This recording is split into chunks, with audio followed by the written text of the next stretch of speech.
If you can hear the sound of my voice, clap once.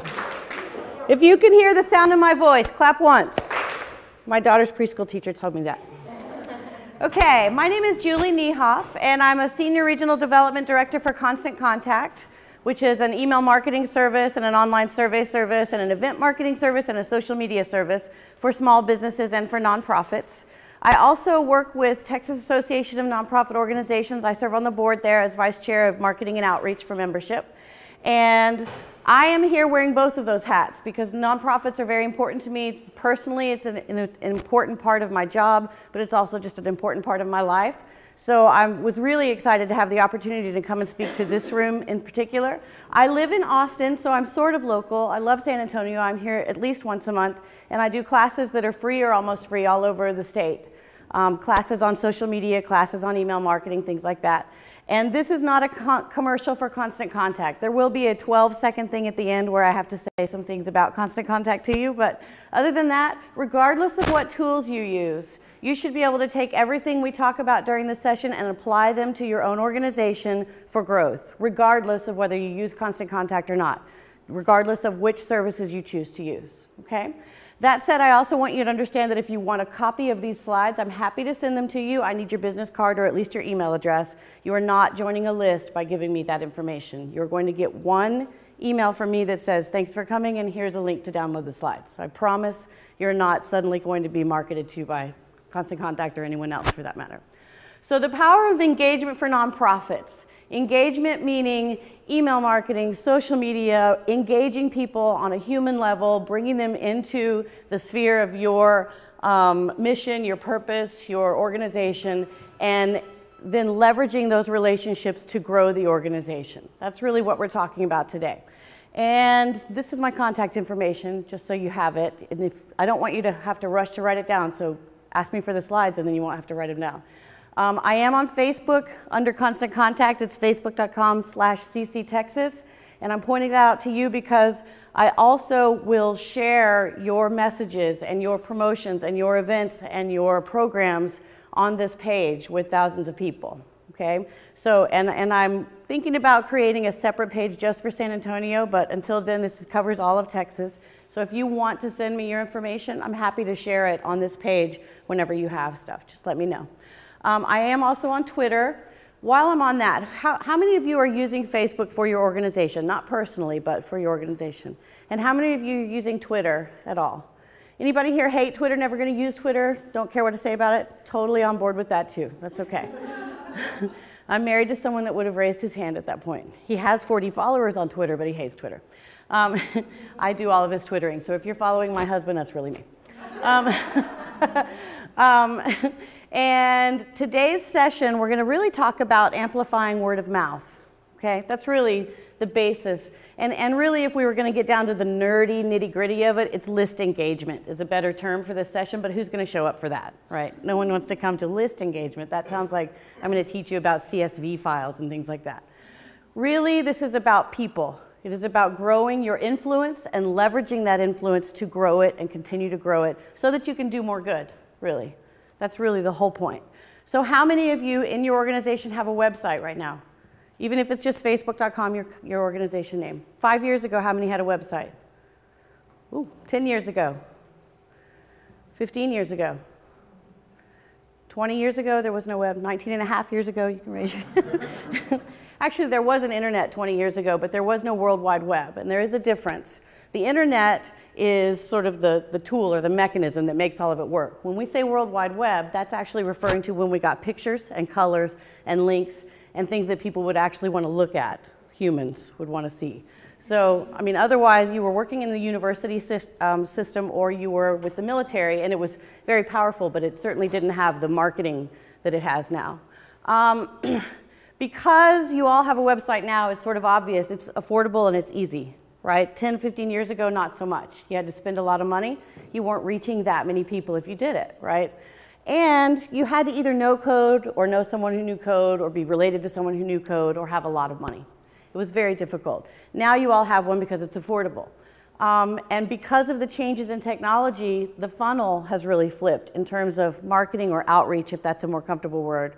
And I treat nonprofits as a business. You are a business. You are running a business. You may not be generating revenue for profit, but many of you are generating revenue, either member dues or non-member dues. In whatever form, you are running a business. So oftentimes in these sessions, I may use the word business. I'm still absolutely speaking to the people in this room. This is nonprofit business, and you do market through your outreach efforts in order to grow your organization. These two triangles represent the old way of marketing and the new way of marketing. And the old way is not something I want you to throw away. I'm not here to tell you not to do direct mail or buy ads or PSAs, negotiate a PSA. I don't want to eliminate that from your lives, but I want to draw a line between the differences, because the old way is about reaching to as many strangers as you can. It's prospecting. And in a for-profit world, I would call it standard sales numbers game, because you just keep trying to call more people or to reach more people with your message, because a certain percent always say yes. It's a small percentage, but they always say yes. And you just keep trying to call more people, reach more people. And in doing that, you're spending a lot of time and money and energy reaching to a lot of strangers and converting some, but at the end of that day, you have very little time or money or energy left to truly engage, which is why you do what you do. At least for most nonprofit professionals, you do it because you love it. It's not for the money, right? You're doing it because you love it, it matters to you, it has some power in your life, and you want to share that.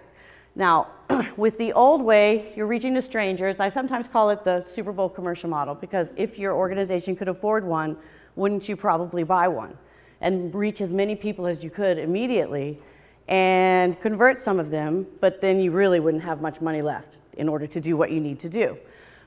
In the new way, using Facebook, LinkedIn, Twitter, email marketing, online surveys, all of these ooey gooey good new tools that are for the most part free or almost free. I mean, email marketing is $15 to $30 a month, and for many of you it should be free, so we can talk about that in a little bit.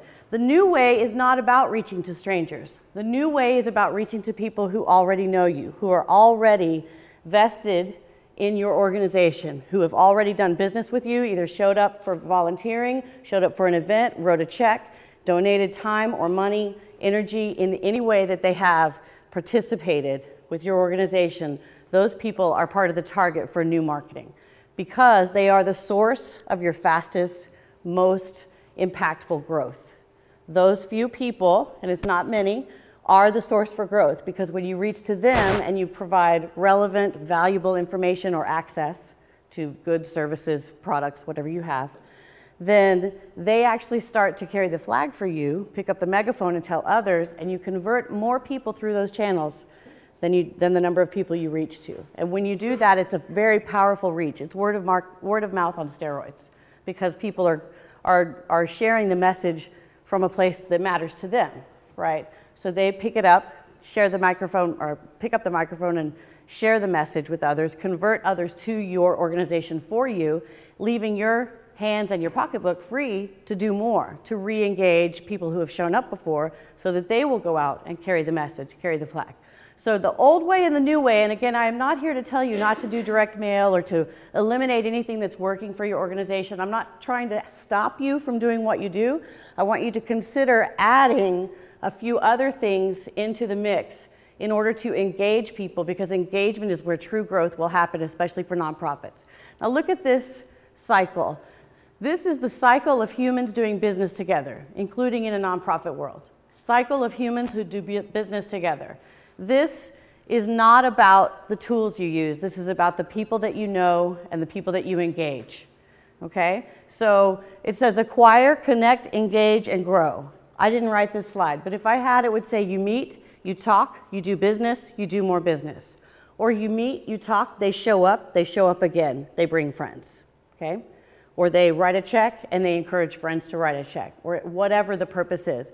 This is how organizations grow. And this was true 20 years ago before the web, 30 years ago, 40 years ago, 50 years ago. This is about people, not about tools. It will be true in 20 years, in 30 years, in 40 years, because people are what make organizations grow.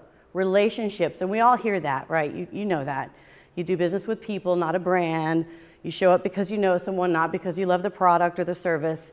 It is absolutely true, and we've been able to prove it by studying the way that people grow organizations and businesses. okay? So acquire, connect, engage, and grow. And the way I say that is you meet, you talk, you do business, you do more business, all right? So look at these buckets. These 5 buckets represent every single person that you might engage in your organization, that you would potentially reach out to and try to engage. Raving fans, donors, members and volunteers, prospects, suspects, disinterested. First you have your raving fans, right? They always walk in that mood. They show up every time, on time or early. Sometimes they bring a friend. They've always been at home preparing something ready to go. They are vested in the process and in the power of whatever it is that your organization is doing.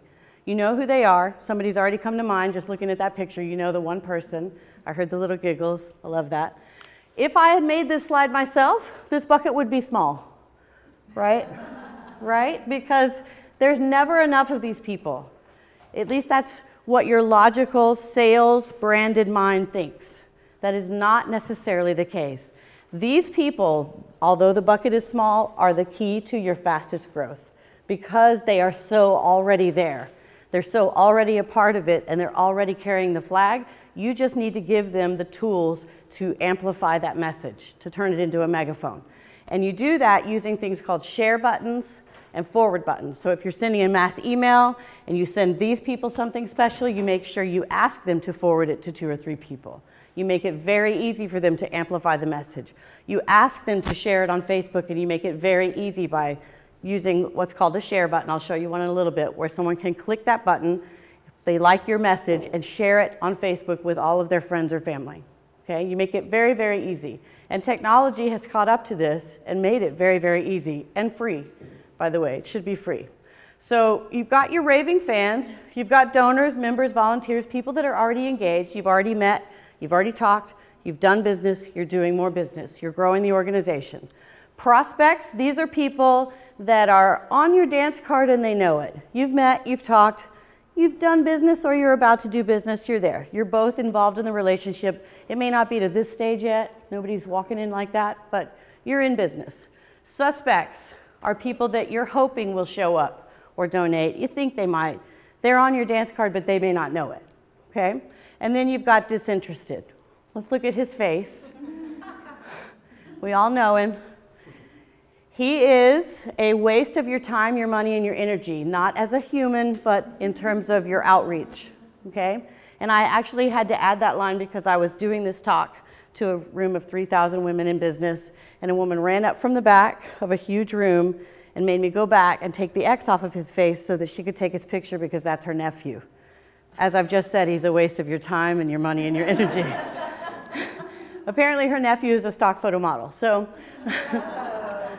I had to add the line, not as a human, but as a marketing, as someone that you're going to spend time, money, and energy on. Now, he's never going to do business with you. If you bought that Super Bowl commercial we just talked about, he's the person that would see that it's your commercial and get up and go to get a beer. So he was going to watch the commercials, sees that it's yours, is so uninterested that he gets up to go get a beer, okay? But that doesn't mean he's really off the map for you. It just means that he hasn't heard it with an open mind, right? And a lot of people don't have an open mind. A lot of people fall into that bucket. That bucket should be very big. Because if you bought a Super Bowl commercial, a lot of people are already getting a beer. It's not just this guy. But who's to say that raving fan lady over here isn't his Aunt Judy? And I call her that because that's the name of the woman that ran up in the room. But what if this is his Aunt Judy? And Aunt Judy every year has been buying him Matchbox cars, and they are tight. And she is involved in your organization. And he doesn't care about your organization, but he sure does care about Aunt Judy. And he's friends with her on Facebook, and her posts show up in his newsfeed, and he's seeing her pictures at your event. He's seeing cute girls at your event. Whatever it is that triggers it for him, he is noticing what Aunt Judy is doing, and it is in front of him all the time, and it has greater influence than you yourself could give.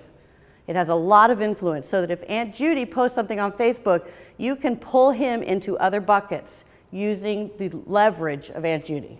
Right?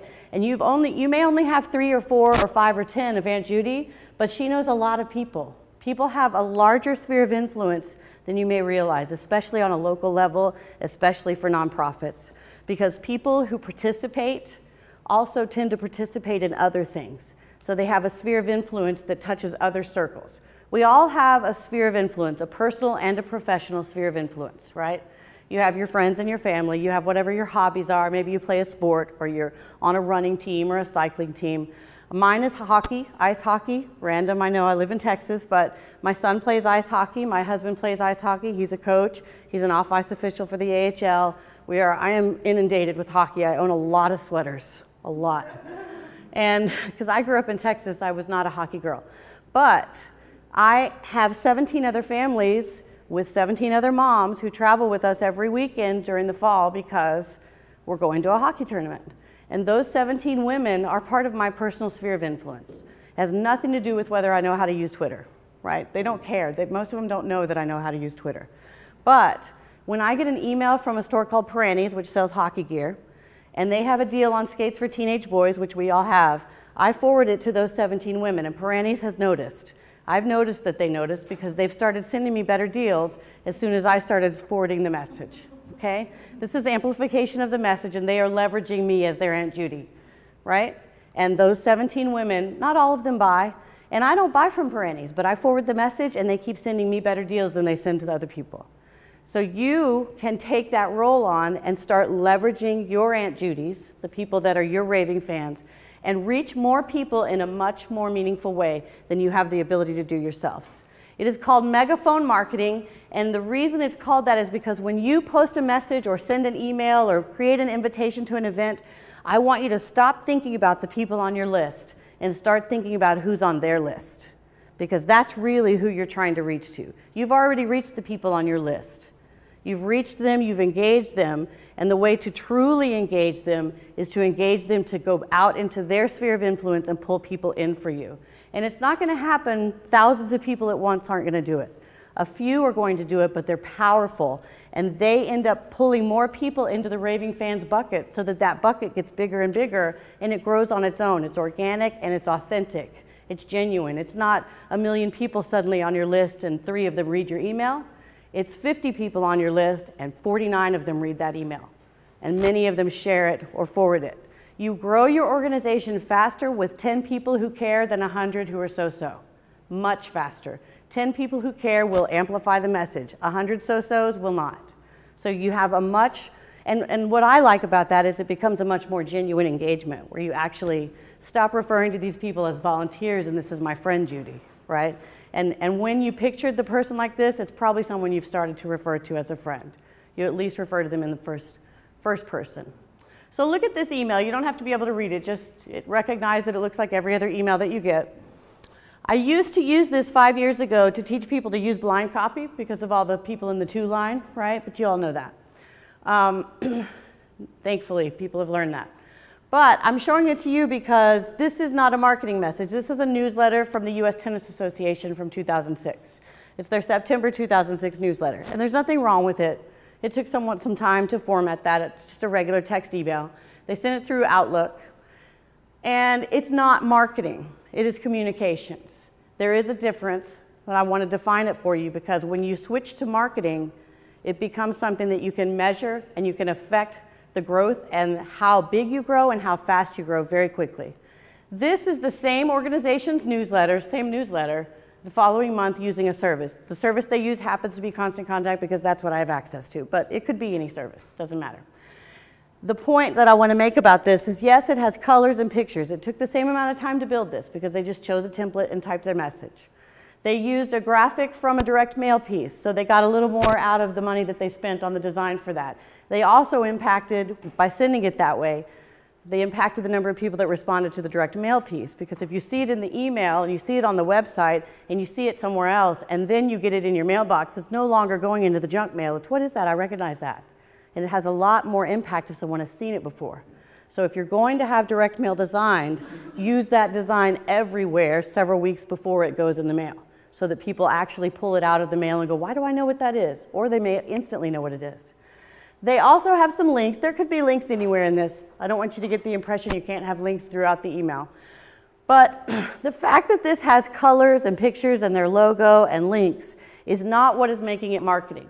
That's what's making it a representative of the World Wide Web, but that is not what's making it marketing. The thing that's making it marketing is that when you send this through a service, through an email marketing service that's built to handle it, then you are able to see who opens it, when they open it, how many times they open it, what time, down to the second. How many people they forward it to. You cannot see who they forwarded it to, that's against privacy law, but you can see that they forwarded it and how many people they forwarded it to. Did they click on anything? What did they click on? How many times did they click on it? Did they share it on Facebook? Did they share it on LinkedIn? Did they share it on Twitter? These are tracking devices that are in almost every single email marketing service. And when you do that for $15, $30 a month at any service, most of them aren't going to cost more than that, then you are changing the game because you are now marketing. You're marketing because you can say, this worked, do more of that. Or this didn't work, nobody clicked. Stop doing that. Stop writing about it or reword it, put it in a different place, give it a different look, and let people realize that they do care. But if you've written your letter from the editor every month for a year and sent it to 1,000 people and 3 people have clicked, maybe reevaluate the 14 hours that you've spent writing that. 14 hours over a year. I wasn't accusing you of bad time management, but it helps when you are truly marketing to remove emotion from decisions and to say, we know this worked or we know this didn't. It helps you decide when to send an email because you can send it the same email to 3 different lists at the same time on 3 different days and see which one worked better, and you know which one worked better and choose that day to send on. Or you can send the same email to 3 different lists on the same day and see which time of day worked better, and now you know which time of day. And if you do both of those, now you know which day and which time. And you are no longer going, I think maybe Thursday. You're saying Thursday because that's when people click to sign up to come to Sunday's event. And you know it because you've tracked it. That is real marketing. When I say the word marketing, I actually mean something very, very specific. I mean that you define an audience, so a group of people that you want to reach to. You send those people a message that is specifically designed for that group of people, and you elicit from them a physical and measurable response. And the physical measurable response is actually the part that makes it marketing. Up to that point, we were still in communications. But as soon as you have physical measurable response, a click, a reply, picking up the phone to call, walking into your event with the ticket that you printed from the event, tracking that they forwarded it to 14 people, those are physical measurable responses. And when you have that, you are now truly marketing. Because you can say, this worked, do that. This didn't work, do that. Every single message you send, emails, Facebook posts, Twitter or tweets, LinkedIn messages, every single thing you post online or send to people that is interactive and engaging falls into one of these 3 categories. Now, later, or never. And that's actually how you read your email. You may not have been conscious of it, now you'll be conscious of it.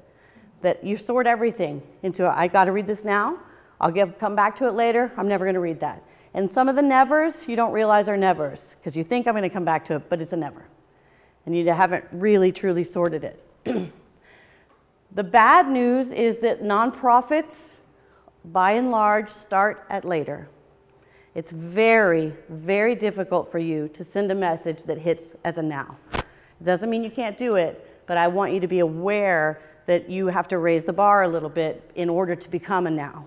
But being a later is okay. You just don't want to be a never. You don't want to be a never. And the way that you make sure that you are a now or at the worst a later is to make sure they recognize who the sender is. So if you're sending an email, the from name, what you write, needs to be someone they recognize immediately or the organization name recognizable immediately. If it's on Facebook, it matters whether it says the organization name or your name. More people pay attention to a person's name. It's just statistical. It doesn't mean that your organization shouldn't post. It means maybe you should post as your organization and the person's name that's represented in that post so that they're aware of the person. Because the reason it's called social media is that it's social between people. And that's also, by the way, why it's so popular, because it's people gaining access to each other for real access. And this is where nonprofits and small businesses have an advantage over big business. Because Best Buy can't go on and say, I'm Tom, and you represent all of Best Buy. But at MySpace, he can. So now, later, or never. And again, you may not have ever been aware of that, but if you realize you're starting at later, I can teach you how to write a subject line that at least keeps you at later and possibly moves you to now. You do it with something called the 2-2-2 principle. You have 2 seconds to get them to decide that it's now or later and open it to keep it open for later. So you're compelling a now, okay? 2 seconds. The first 2 words are really the determining factor. The first 2 words is what matters most because they read those 2 words, maybe 3 if they're short, and they make a decision. It's not a conscious moment. So if you're thinking, well, I don't do that. Yes, you do. You just don't realize that you do. You make a subconscious decision at the second or third word to continue reading the subject line. That is the decision I'm talking about. It's not the decision of whether you're now, later, or never, but do I give this a whole read? And sometimes with the first 2 words, you're a now immediately, just from who it's from and the first 2 words, I'm a now. Or you compel them to read the whole subject line or the headline if it's something on Facebook, or the whole tweet if it's on Twitter. But you do this by answering the question, why does this matter today? As close to the first 2 words as possible. Today is the third 2 in the 222. 2 seconds, first 2 words, why does this message matter today? And no matter what platform you're on, if you can answer why it matters today, close to the first 2 words, way more people will open it and respond. Way more people will read it and retweet it or share it. And so how do you do that? By today, this week, with my class, anybody here get my class invitations from Constant Contact? Have you noticed some of them start with 12 seats left or something like that? It's always true, always true. But it is always true, but I will give you a little secret since you're here. If it says some seats left, that means there's a lot of seats. Because I don't want to say 52 seats, just 52 seats left. That's not compelling. So I'll say some or just some. If I say a few, I really mean a few, just so you know. But because I'm always honest, and you need to always be honest, because you lose that piece in a subject line or on a headline in Facebook, you've lost it. You are now always a never, always. Even if you're kind of a later, you're still a half later, maybe. You cannot lose the credibility. So don't say that it's about one thing and make it about something else. And if you have a long newsletter, then choose the one thing that you think matters today the most and put that in the subject line, even though you've got 4 other things in your newsletter. So what do you write about? First, if you're going to be on multiple sites, you need to fill in starter content. So if you're on Facebook, LinkedIn, Twitter, fill in some stuff. And when I send the slides, I'll send 2 slides that are just single-space suggestions of things you can use to fill in so that people don't arrive at an empty page that says, you know, Voices of Hope joined Facebook, January 2010, and then there's nothing. Because you want there to be some interaction so that there's something compelling. Then you write about what you know that they don't know. What you know that they don't know. And you know a lot. You have access to a lot of information. You know why, you know how, you know when. You write about what you know that they don't know. And this is where you differentiate yourself from other organizations that are doing similar projects too. Because what you know is what sets you apart, your experience and your comfort level with that experience. You can't be afraid to write about what you know. And you write about what you have access to that the people you're writing for don't have access to, and grant it. Give access freely. And you have more access than you think. Access includes early access, special seating, reserved seating, backstage to speak to a speaker privately, an hour of consultation with a special speaker, a reserved table with a special sign. Little things mean a lot. Little things mean a lot. Give them access to what you have access to. 75% of people on Facebook and LinkedIn and Twitter are likely to share content they like online with friends, coworkers, and family. And 49% of those people do it weekly. I do it every day, and I do it during my downtime if my husband's driving and we're on the phone liking things, sharing things, right? It's not something that takes a lot of time, and it is definitely something that people pay attention to, and it ups where you fall on the news feed on Facebook. These are some tools I want you to watch for. Some of them these are in Constant Contact, but things like this are in every system. Simple share means that you can create something like in a Constant Contact, like an email or an event invitation, and then use something called Simple Share so that you don't have to then go to Facebook and type it all in. You just, from the system that you're using, share it to Facebook. From the system that you just created it in, share it to LinkedIn or Twitter. So you're not reinventing a wheel, you're just clicking a button and going and sharing it quickly yourself. It looks like this. A share bar, you want to turn this on. Any system that you use that's reputable is going to give you something like this. They usually will call it a share bar. Facebook already has this and it's built in. If you post something on Facebook, it says share right underneath what you've posted. And other people can click share and share it on their own Facebook pages. So you want that, and I want to point out that it tells you on a share bar how many people have done it. And if you are going to send a mass email or post something, make sure people on your staff are sharing it, because it shows the number of people that have tweeted it or put it on Facebook, things like that. And when people see a number, they are more likely to also do it. If it says 0, they're less likely to do it. We've tracked it, and if it says at least 1, more people will start clicking. It's I don't know, human nature. Human nature. Use videos, and if you have a blog, then bring your blog in. There should be tools that make that very easy for you. Videos get the highest click-through, no matter what it is, and it's not about production value. So a little tiny, my cell phone camera makes great videos. I get great testimonials from customers, post them online, people watch that more than anything else. Polls that people can respond to, things like that. And repurpose everything. Don't feel like you have to write new content every day or every week or even every month. Write one thing and then use it in multiple ways, on a blog, on Twitter, on Facebook, all over the place. You use it all over the place. If you write an article or have an article that's 10 steps to a cleaner apartment, that's 10 tweets, that's 10 blog posts, that's 10 things on Facebook, that's lots of different ways to use it. And don't feel like you have to write it. You need to be the resource. Go find it and be the resource to get to it so that you are always the one that I go to.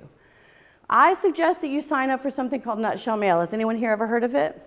It's free. It's awesome. It took me from spending an hour a day on social media to 15 minutes, and I do this professionally, so it's not bad. It works. Nutshell Mail is free. It's owned by Constant Contact. It was acquired by Constant Contact after last year's South by Southwest. You go to nutshellmail.com. You hook it to your Facebook, your LinkedIn. If you have multiples of those, you hook it to all of them. Your YouTube, Yelp, whatever you're on. And it sends you at a time of your choosing, as many times a day as you want, and I do one in the morning and one at night, an email that has every single thing that has happened to you, near you, around you, and anything you've searched for, all in one with Facebook, LinkedIn, Twitter. Mine has all of mine all in one spot. And my favorite thing about it is that it's actionable. This is actually an email from Nutshell. So these are friend requests. You can just click on the people and accept them, or don't click and not accept them.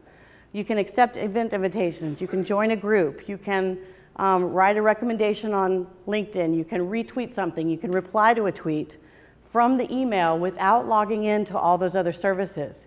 And at first I thought, well, then I'm going to get a lot of email because I get all those notices from someone posted some of this. After a week of doing this, I turned off all of my other notifications because I don't need them. I just get this, and I'm not inundated with tons of stuff. And once in the morning and once at night, I see everything that's happened. That doesn't mean during the day I don't check in every once in a while if my husband's driving or something and I have a moment. But I know I'm not missing anything. And even if you're not participating in the conversation, this is a good idea to know that you're not missing it if someone says something about your organization, because you want to thank them, or if it happens to, hopefully not, but if it happens to be negative, you can address that issue without being blind about it. Don't not go to the internet because you're worried that people are saying negative things. Yeah? Does that allow you to set it up for, say, your personal accounts as well as your professional Yes. on the same email? Yes, and I do that, and it's life-changing. It is. It is. And I manage social media, or part of the social media for Texas Association of Nonprofits, so my TANO stuff comes in on my Nutshell too, and it segments it so I know what it is. It's a long email, but it's one email. It's one, and I can action from all of it, so I can just quickly respond to everything that needs to be responded to. Oh, this is just showing you. Sorry, I forgot those were in there. Just tells you what things are. And it's free, and it's not going to not be free. It's always going to be free. These are three. How am I on time? How much time do I have? It is 2:00 something. So 5 after. 10 minutes. Awesome. Okay. I won't take all the time, don't worry. 3 things to try. I just want you to take one of these things and try it. Just choose one and try it. If it works for you, I really think it will, then try another one and then continue on with that. The first one is that when you are going to send an email or tweet something or post something on Facebook and it has marketing value, so you are trying to elicit a response is what I mean. You're not just saying happy birthday to someone It's not just a friendly, we're out here, but it's truly you're trying to drive a response or drive sign-ups or trying to drive donations on a certain project or something like that. So you have an objective. Choose one objective and post and track what's happening. And I know that it sounds simple, but many times I myself, having done this for years, sit in front of an email that I'm sending to thousands of people and realize I've just given them 3 different things to do. And as soon as you give me 3 things to do, I'm not doing any of them. And that is true for you as well, especially for you guys. So if you have a newsletter that has lots of different stories, you need to decide on the one thing that you're trying to get people to do, push it to the top, and zero all of the actions to that one thing. Because if you give people too many choices, they will not make a decision. They just won't, because they'll spend the 2 minutes that you get with them looking at all the options, window shopping, all the different options. I tested this with a florist one time, sent half of their group an email for Mother's Day, 1 bouquet, gorgeous, 1 bouquet. Here's your bouquet for Mother's Day. Click to buy. Or go to our website for more choices. And the other half of the people got an email with 6 bouquets, gorgeous email.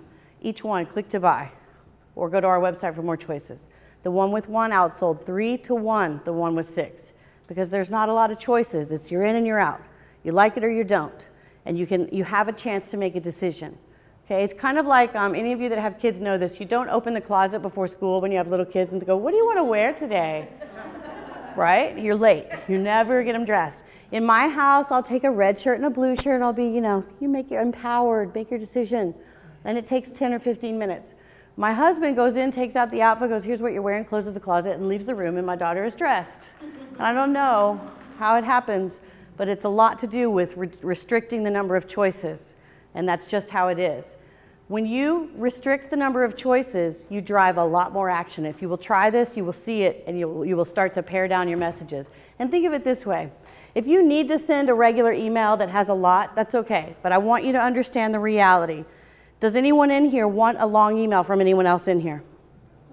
I've asked that question of more than 46,000 people. I've never, that's not a joke, 46,000 people, never once has anyone raised their hand.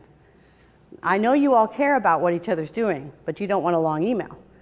A church, a chamber of commerce, and a school can send a long email and you want it because that's where your kids go or that's where your time is spent. You don't read it, but you're willing to see it. It's true, right? So think about that when you are sending your long email, and make sure the thing that really matters that day is at the top, because no one's scrolling. Like 90%. It's a moving target, so I can't give you a hard number, but around 90% don't scroll, even if they care about what you have to say, because they're busy. They're as busy as you are. So don't, if you can avoid long emails, do, but at least choose one thing you're focused on and drive the action to it. The second thing, give people something special. And I know many nonprofits feel like you don't have anything to give. What more can I give? Find something.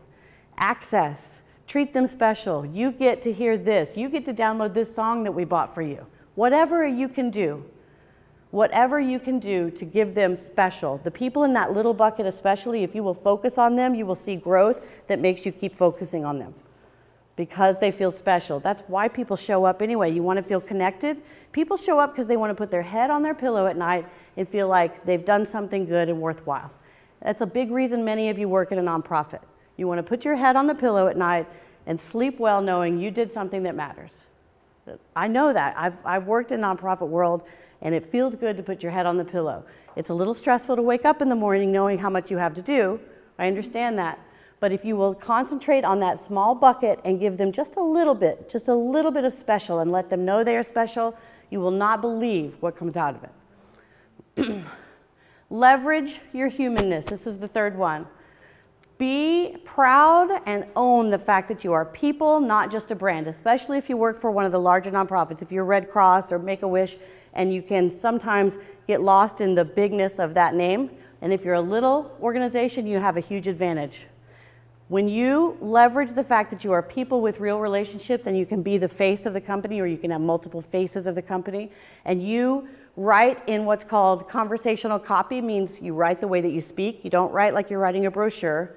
You write online like you're speaking to someone, the way you would really speak, and come across as yourself. Use photos of yourselves. Do not let thinking you are not attractive be the reason you don't do it. Most of the people you're sending to think they are not attractive either. It's okay. It's about building familiarity. I mean, I walked in this room, I barely know anyone in this room, and I walked in this room and 3 different people walked up to me, and my hair is up today, which one of them pointed out that I don't look like my picture today, but they've seen my picture over and over and over and over. And so when I walked in, they felt comfortable approaching me, and you want that, because if people are comfortable approaching you, they're more likely to engage with something that you feel powerful about. So leverage your humanness, write in conversational copy, use photos, and every once in a while, not all the time, but every once in a while, include something with your messaging, either on Facebook or on a side piece in an email that's really about your organization, that is personal to someone in your organization, meaning Jimmy's gonna run in this 5K, it matters because his sister battled that and won, or whatever. I play banjo, this is not true. I play banjo and I'm in a band and I'm gonna play at the Bluebonnet Festival. I do sing, and I did sing at the Bluebonnet Festival, but I don't play banjo. But in a sidebar, side message, by the way, this is who we really are, pull back the curtains, you will not believe the response you will get from those. That will be where you get the biggest response. So be honest, be genuine, don't do it if you don't feel comfortable. If you don't feel comfortable, that will come across in it, and people will not approach. People will not come toward it. But if it's genuine, it feels comfortable, it feels right to you, do it. And I'll show you an example. A few years ago, 2 years ago, I had a baby. That's her. Aww. I know, thank you. I did post her picture on Facebook. Where are you? Where's my friend that saw her on Facebook? Oh, there you are. Saw my daughter on Facebook in her bumblebee costume. And I sent this picture when I came back from maternity leave and said, you know, here's my calendar. On the sidebar, here's proof that this is why I was gone. There's the baby. And I sent it to about 31,000 people, right around there at the time. This was a few years ago. And I got 2 emails from people who felt like I'd crossed the personal line and they didn't like it, and it was not professional, and they just didn't like it. 2 people.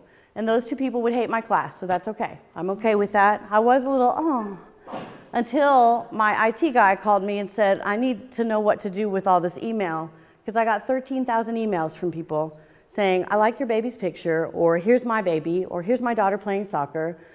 One man sent me a picture of his pig. Isn't it cute? I know, right?